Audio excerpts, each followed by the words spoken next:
Hello दोस्तों, मैं जय कुमार और आप देख रहे हैं मेरे यूट्यूब चैनल स्टडी विद जय कुमार। दोस्तों आज हम लोग जैक द्वारा जारी मॉडल क्वेश्चन पेपर का आज हम लोग देखेंगे सेट 1, जो क्या है सब्जेक्ट इंग्लिश है। तो चलिए हम लोग फटाफट देखते हैं क्वेश्चन नंबर 1 स्टार्ट करते हैं। पहला क्वेश्चन जो इसमें बोला कि दोस्तों एक चीज़ ध्यान में रखना है कि पहला जो क्वेश्चन रहेगा आपका पैसेज रहेगा। क्या रहेगा? पैसेज। ठीक है, पैसेज को अच्छी तरह से पढ़ना है और फिर क्या करना है, उसका जवाब देना है।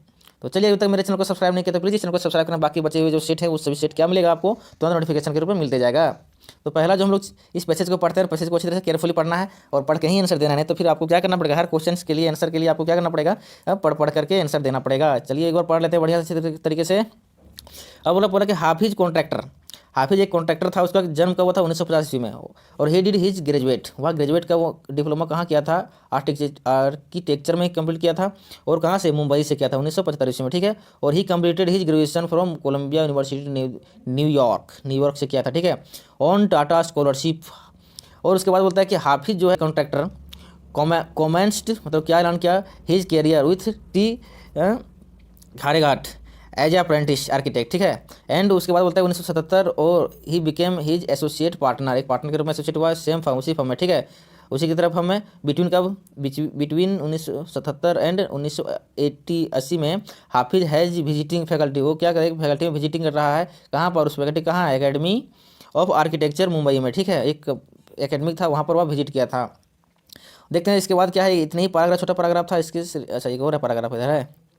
अब रहा यहाँ पर कि हिज प्रैक्टिस, उसका प्रैक्टिस हैड मॉडेस्ट बिगनिंग, उसका जो प्रैक्टिस था वो अलग ही मॉडेस्ट का था। ठीक है, इन 1982 में with a staff of 2, 2 staff से। अब लगे today the firm has over 350 employees. पहले तो 2 आदमी से वह 2 स्टाफ से स्टार्ट किया था दोस्तों। और वह क्या अभी तक उसके देखो उस फर्म में उसके जो जिस उद्योग मतलब वहाँ जिसका वो फैक्ट्री लगाया था उस फैक्ट्री में 350 एम्प्लॉय काम कर रहे हैं। इंक्लूडिंग किसकी क्या क्या इंक्लूडिंग था उसमें? सीनियर्स एसोसिएट भी था, और आर्किटेक्टर भी था, इंटीरियर भी था, डिजाइनर भी था। ठीक है, और ड्राफ्टमैन भी था। ठीक है, ये सभी उसके सामने क्या सिविल इंजीनियरिंग टीम भी था and architectural staff, support staff, इस सभी का 350 एम्प्लॉई काम कर रहा था दोस्तों। तो इससे इस कहानी में क्या मिला आपको कि वह 2 आदमी से स्टार्ट करके कितना अभी मालिक बन गया है और 350 एम्प्लॉय क्या कर रहा है, उसके अंडर में काम कर रहा है। ठीक है, तो देखते हैं इसका पैसेज क्या बोलता है। पहला बोला कि द पैसेज इज अबाउट, यार जो पैसेज किसके बारे में बताया गया है, तो पहला ऑप्शन सही हो जाएगा, हाफिज कॉन्ट्रैक्टर के बारे में बताया गया था, तो एक का ये हो जाएगा। दूसरा नंबर क्वेश्चन बोलता है कि व्हाट हैपेंड बिटवीन 1977 एंड 1980 में, और दोनों इस ईस्वी के बीच में, इस सेशन मतलब इस ईस्वी के बीच में क्या क्या हुआ था उसके साथ में। तो वह बोल रहा है कि हाफिज जो था ऑफ्टन विजिटेड हुआ था academic of architecture Mumbai visit किया था। ठीक है। तीसरा बोल रहा है ऑप्शन नंबर सी, और सी बोलते हैं तीसरा, बोलता है कि हाफिज जो है और डिड हिज ग्रेजुएशन फ्रॉम, वह ग्रेजुएशन अपना कंप्लीट कहाँ से किया था? तो दोस्तों कंप्लीट किया था कोलंबिया यूनिवर्सिटी न्यूयॉर्क से। तो हो जाएगा option number B right answer. अब तीसरा चौथा देखते हैं। चौथा नंबर क्वेश्चन क्या होता है, who are among 350 employees of Hafiz firm from the given option. कौन सा ऑप्शन इसमें कि मतलब किस तरह के एम्प्लॉय उसके फर्म में काम कर रहा था? तो पहला इंटीरियर डिजाइनर भी काम कर रहा था, ड्राफ्ट्समैन भी काम कर रहा था, आर्किटेक्ट भी काम कर रहा था, मतलब ये तीनों सही हो जाएगा। तो हो जाएगा ऑप्शन नंबर डी ये right answer, all of the above. ऊपर में दिए गए सभी क्या उसके एम्प्लॉयर थे। क्वेश्चन नंबर 5 बोलता है कि which of the given option is anonymous. Anonymous किसका? स्टार्ट है, स्टार्ट मतलब शुरू करने का। ठीक है, शुरू करना मतलब वो क्या किया था कि शुरू करने का जो हो जाएगा सिनोनिम्स सिमिलर हो जाएगा कॉमेंट्स, क्या हो जाएगा कॉमेंट्स। ठीक है, तो हो जाएगा 5 का बी ऑप्शन राइट आंसर। अब एक और है यहाँ पर, क्या है 5 क्वेश्चन तो हो गया, इसके साथ उसके बाद एक और पैसेज मिलेगा जो क्वेश्चन नंबर 6 से 10 तक का काम करना है। ठीक है, अब यहाँ पर बोल रहा है कि द एंसेंट नालंदा, एक नालंदा क्या है, एक विश्वविद्यालय है, उसके बारे में बात कर रहा है। Was a centre of learning, सीखने का एक सेंटर था। फ्रॉम कब कब से? 5th century to 12th century. ठीक है, located in present day Rajgir Bihar India. Nalanda was one of the oldest universities of the world and UNESCO declare the ruins of Nalanda Mahavihara या world heritage site. The new Nalanda university is envisaged क्या है, centre of inter civilisation dialogue. ये सभी क्या था इसके under में हमारा पैसेज था। ये पैसेज के अंदर में हमारा पास 6 से लेकर 10 तक का क्वेश्चन है। सभी क्वेश्चन को बनाना है। इसमें क्या बोल रहा है, पहला क्वेश्चन बताया choose the suitable titles of the given passage. इस पैसेज जो दिया था उस पैसेज का एक सुटेबल टाइटल बोला। टाइटल क्या होगा, तो पहले पढ़ते हैं हम लोग। बोला कि लर्निंग सेंटर, ये तो लर्निंग सेंटर भी ठीक है। नालंदा क्या था, लर्निंग सेंटर था। ओल्डेस्ट यूनिवर्सिटी है, ओल्डेस्ट यूनिवर्सिटी भी था नालंदा, ठीक है। नालंदा यूनिवर्सिटी उसके बारे में लिख सकते हैं। तो यह क्या हो जाएगा, option number D is right answer. ये सभी टाइटल क्या है, सुटेबल कर रहा है उसके इस पैसेज के हिसाब से।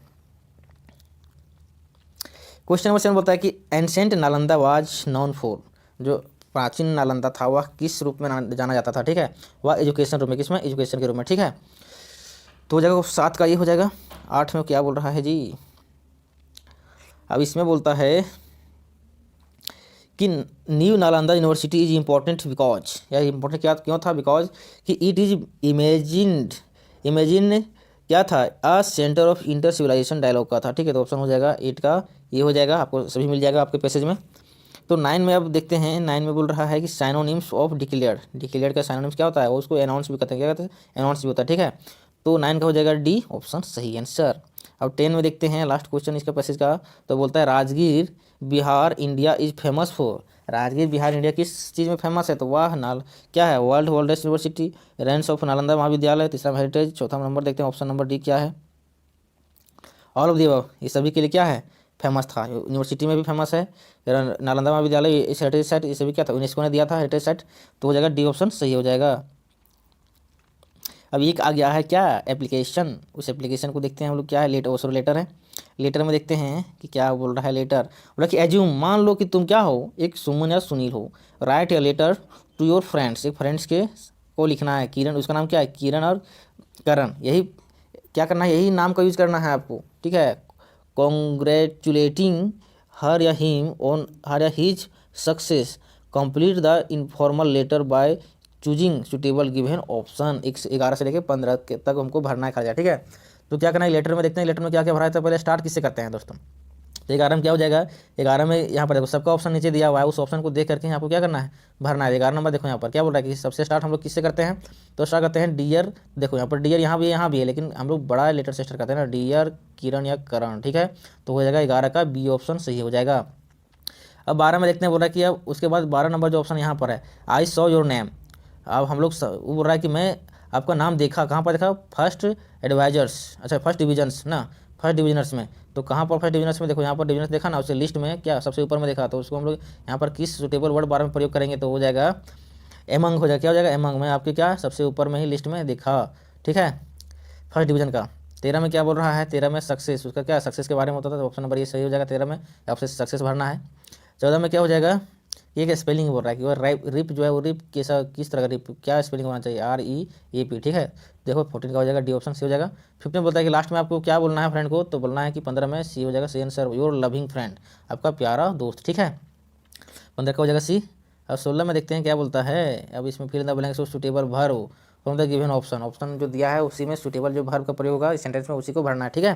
तो पहले बोलता है कि बेबीज है वो क्या कर रही है, खाली जगह व्हेन दे आर एंग्री, जब वह एंग्री हो जा रही है तब क्या बेबी करने लगती है, चिल्लाने लगती है, क्राई करने, आवाज़ करने लगती है, रोने लगती है, ठीक है। तो हो जाएगा babies cry when they are hungry, मतलब सॉरी हंग्री है ना, भूखे रहती है तब वह क्या करती है, रोने लगती है। अब 17 बोल रहा है कि व्हेन टाइम, जब टाइम क्या है, जब time the train leaves, train मतलब कि जब ट्रेन छूट गया, तो नहीं ये गलत है, ट्रेन लिव्स द ट्रेन, ये भी गलत है, डज द ट्रेन लीव, क्या है, कौन क्या समय जब ट्रेन छूटेगा, है कि नहीं, क्वेश्चन पूछ रहा तो हो जाएगा 17 का ऑप्शन नंबर सी हो जाएगा सही आंसर। 18 में देखते हैं, 18 में क्या बोलता है, Seema and Akash dance well, Seema and Akash dance बहुत अच्छे से डांस कर सकती है, ठीक है। तो हो जाएगा कैन, क्या हो जाएगा कैन, सुटेबल मॉडल का प्रयोग करना है, सुटेबल मॉडल का प्रयोग करना है, ठीक है। तो इसमें कौन सा हो जाएगा, सीमा और आकाश दोनों में क्या कर सकती है, कर सकता है, अच्छे तरीके से डांस कर सकता है, तो हो जाएगा 18 का डी। 19 में देखते हैं, बोल रहा है कि खाली जगह गॉड ब्लेस यू, हम लोग बोलते हैं नहीं कि मैं गॉड ब्लेस यू, मतलब भगवान आपको क्या करे, भला करे, भगवान आपको खुश रहे हमेशा, कोई दुख नहीं दे, तो हो जाएगा बी ऑप्शन सी हो जाएगा, मैं गॉड ब्लेस यू। 19 का हो जाएगा बी। 20 में देखते हैं, यू पे द टैक्सेस, आपको मस्ट पे द टैक्सेस, मतलब आपको जरूरी से क्या करना चाहिए, पे करना चाहिए, जरूरी जहाँ होता है वहाँ पर मस्ट का प्रयोग करता है, ठीक है। तो आपको जरूरी टैक्स पे करना चाहिए, पैसा कमाते ज़्यादा तो पे तो करना ही चाहिए, ठीक है। सरकार क्या होता है GDP ग्रोथ के लिए हेल्पफुल है। 21 में देखते हैं क्या बोल रहा है, फिर in the blanks by choosing suitable non finite from the given option. Non finite जो है उसको क्या करना है, सुटेबल ऑप्शन को चूज करना है। तो हो जाएगा यहाँ पर देखो, सी इज टू वीक, वह बहुत क्या है, कमज़ोर है, किसमें, वॉकिंग करने में, टहलने में, ठीक है। तो हो जाएगा option number B is right answer, किसका बी। 22 में देखने खाली जगह, जॉब इज नॉट इजी, बोले कि दोस्तों गेटिंग जॉब, मतलब आज के समय में देखो तो जॉब पाना बहुत ही क्या है, इजी नहीं है, मुश्किल है, आसान नहीं है। तो 22 का हो जाएगा सी ऑप्शन सही आंसर, गेटिंग। 23 में क्या बोल रहा है, खाली जगह, is injurious to health, smoking is injurious to health, बहुत जगह लिखे हुए तुमको आप सभी देखा होगा, क्या रहता है, धूम्रपान स्वास्थ्य के लिए क्या है, हानिकारक है। तो 22 का हो जाएगा डी ऑप्शन से हो जाएगा 23 का। अब 24 में देखते हैं कि who is narrating the above line, अब रखिए जो ऊपर दिए गए लाइन में किसका नरेट किया हुआ है। 24 में देखो यहाँ पर उस नरेशन नहीं पढ़े हैं तो पढ़ते हैं यहाँ पर, बोलते कि we who were outlaws no, अच्छा not so long ago have today been given the rare privilege to be host to the nation on the world on our own soil. That we thanks all of your distinguished national क्या guest for having come to take possession with the people of our country of what is after all, एकदम hard English का प्रयोग कर दिया है जी, a common victory of justice for place for human dignity। बोला कि ये पैराग्राफ है, इस पैराग्राफ को क्या करना है, इसको किताब से पैराग्राफ दिया है, इसको बोला कि इस जो पैराग्राफ में किसके बारे में नरेट किया गया है, ठीक है। तो किताब में पूरा जो किताब पढ़ा हुआ था उस टाइम आपको दिखा होगा, इसके बारे में पूरा बताया गया होगा कि इसके बारे में लिखा गया। सो तो वह जो है ऑप्शन नंबर 24 का हो जाएगा, नेल्सन मंडेला के बारे में लिखा गया था, ठीक है। तो हो जाएगा 24 का ए। 25 में देखते हैं, बोला कि इसमें बताया गया है कि it is a victory of human dignity, what does this mean, इसका मतलब क्या होता है, इसका मतलब होता है डिग्निटी मतलब क्या होता है, इसका मतलब देखो इक्वालिटी की बात करता है, लेबरिटी की बात होता है, सेल्फ रिस्पेक्ट की बात हो रहा है, ठीक है। तो इसमें से सभी हो जाएगा ऑप्शन सही 25 का डी। अब 26 में देखते हैं, 26 नंबर में क्या बोलता है कि बोला कि what does distinguished means in the passage, इस पैसेज में डिस्टिंग्विश के मतलब क्या होता है, तो होता है रिस्पेक्टेड, रिस्पेक्ट कर रहा है, रिस्पेक्टेड का मतलब देते हैं इसमें, ठीक है। तो 26 का हो जाएगा बी ऑप्शन से हो जाएगा। 27 में बोला कि who were the honoured guest, बोला कि उसका ऑनर्ड गेस्ट वो जो था किस तरह ऑनर्ड गेस्ट किसके रूप में आया था, तो वर्ल्ड लीडर के रूप में, किस रूप में, वर्ल्ड लीडर के रूप में, ठीक है। तो 27 का हो जाएगा सी ऑप्शन से हो जाएगा वर्ल्ड लीडर। अब 28 नंबर देखते हैं, इसमें बोल रहा है कि option the given question from 28 to 31, जो भी करेक्ट ऑप्शन होगा उसको क्या करना है, सही लगाना है। तो बोला कि why was the young seagull afraid to fly, वह जो उड़ने में क्या करती, क्यों डरती थी फ्लाई करने में, तो उसके बारे में बता रहा है। तो क्या हो जाएगा option, because he had short wings, नहीं गलत हो जाएगा, because he thought that his wings would not support him, ये सही सोच रहे थे, ठीक है। अगला क्या सोचते because he so vast she beneath him, ठीक है। तो ये भी सही है, दोनों सही हो जाएगा। तो मतलब ऑप्शन नंबर डी है राइट आंसर, बी और सी दोनों, ठीक है। अब 28 हो गया। 29 नंबर में देखते हैं दोस्तों, 29 नंबर क्या बोल रहा है कि what did Lencho think the post office employees, जो पोस्ट ऑफिस एम्प्लॉय था वहाँ पर जो वर्कर था उसके बारे में क्या सोच रहा था लेंचो ने, बोला कि डिसऑनेस्ट पीपल, वो क्या है डिसऑनेस्ट, मतलब वह भरोसेमंद आदमी वो सब नहीं है। 29 का हो जाएगा option number A is right answer.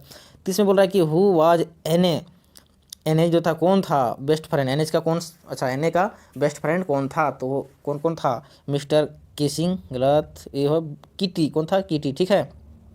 30 का बी।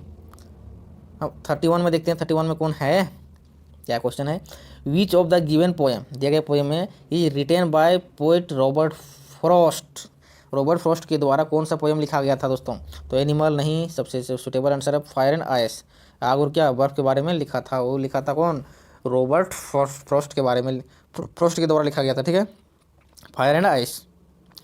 अब 30 नंबर क्वेश्चन, 31 हो गया। 32 में देखते हैं क्या है, इसमें देखो read extract given below and answer of the following question, क्या करने में का क्वेश्चन का आंसर देना है। हो रहा है यहाँ पर he should be lurking in shadow sliding through long grass near the water hole where plump deer pass. तो ये इसका इस पोएम में दिया हुआ, इस पोएम के आधार पर क्वेश्चन को सेट करना है। ये क्या है कि who has retain this line, ये लाइन को कौन लिखा था, तो ये जो लाइन को लिखे हैं डी ऑप्शन वाले, ये क्या है, लेस्लीज नॉरिश, लेस्लीज नॉरिज ने लिखा है लेस्ली, ठीक है, लेस्ली नॉरिश। 32 का हो जाएगा डी ऑप्शन से हो जाएगा। आपको तरह से ये तो बुक का है, ठीक है, तो आपको क्या करना पड़ेगा, पोएम को याद रखना पड़ेगा कि पोएम के 20 पॉइंट से उठा के दिया, ठीक है। 3-4 लाइन। 33 में बोलता है कि हु इज ही, यहाँ पर जो ही का प्रयोग किया वहाँ वो कौन है दीज लाइन में, उस लाइन में, तो उसका जो हो जाएगा वह कौन था, वह था टाइगर। क्या था, टाइगर हो जाएगा, ठीक है, ऑप्शन नंबर डी। 34 में बोल रहा है कि what does plump mean, plump means क्या हो गया, प्लम्प मीन्स फैट, मोटा, ठीक है, उसको क्या था, फैट था, ठीक है, 34 का हो जाएगा ऑप्शन नंबर ये। 35 में देखते हैं क्या है, where should he be according to this extract, इस एक्सट्रैक्ट के अनुसार क्या है कि ही क्या होना चाहिए, कहाँ होना चाहिए, तो वह जू, क्या है, जू में, ठीक है, तो 35 का ए। 36 में बोल रहा है करेक्ट ऑप्शन इसमें भी देना है, आंसर देना है, ठीक है, तो what made the thief come back to Anil, Anil की जो कम बैक थीप जो आया था, वापस आया था अनिल के लिए, क्या बन करके आया था, तो वह अनिल्स ऑनेस्टी बन के आया था, ही गिल्ट फीलिंग, दोनों क्या था, ऑप्शन सही हो जाएगा, तो सी हो जाएगा, ए एंड बी बोथ, ठीक है। 37 बोलता है कि Mrs Pumphrey is responsible for Tricki ailment because she overfed him, option A हो जाएगा सही आंसर। 30 में बोलता है कि हु इज मिस्टर पम्फ्री, तो owner of the dog, dog का जो ऑनर था वो क्या था, मिस्टर पम्फ्री, ठीक है। 39 में क्या बोलता है कि what work did the thief do for Anil, क्या वर्क करता था, तो हो जाएगा thief used to make tea for Anil, के लिए टी बनाता था, the thief used to go to market, market जाता था, ठीक है, मार्केट जा रहा था, दोनों हो जाएगा ऑप्शन सही, सी हो जाएगा, ए एंड बी बोथ। 40 में बोलता है कि who does I refer to the this the thief of the story, thief's story, ठीक है, वो किसको रेफर कर रहा है, मैं मतलब वह बोल रहा है अनिल को, नहीं रुस्किन बॉन्ड नहीं, हरी सिंह, किसको कर रहा है, हरी सिंह को, ठीक है। तो इस तरह से क्वेश्चन इंग्लिश का 40 और 40 कंप्लीट हो गया दोस्तों। अब मैं फटाफट कोशिश कर रहा हूँ कि जल्दी से जल्दी आप तक सभी सेट पहुँचाने का काम कर रहा हूँ। तो चलिए फिर मिलते हैं अगले वीडियो में।